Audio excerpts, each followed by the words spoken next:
Ipamamalas ni Kapuso actress Lian Valentin ang kanyang husay sa pag-arte sa newest episode ng real-life anthology na Magpakailanman.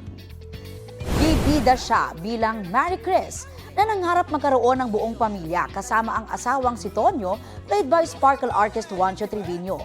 Pero sa kanilang buhay mag-asawa, emotional at physical abuse ang kanyang mararanasan.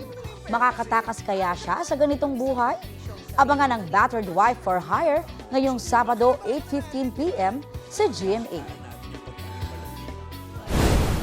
Si Papa, nawawala niya yung wedding ring niya. May nawawala! Yan ang latest post ni Sparkle actress Shaira Diaz habang nasa eroplano papuntang Finland to celebrate their first wedding anniversary.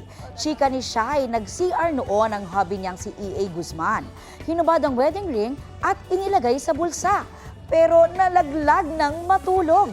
Kaya si Shaira to the rescue na hinalughog ang seats ng eroplano at nahanap ang singsing. Sa isang hiwalay na post, todo flex si E.A. sa kanyang wedding ring with the caption, "Nawala saglit pero suot-suot ulit." Kita naman ang mala tiger look ni Shaira.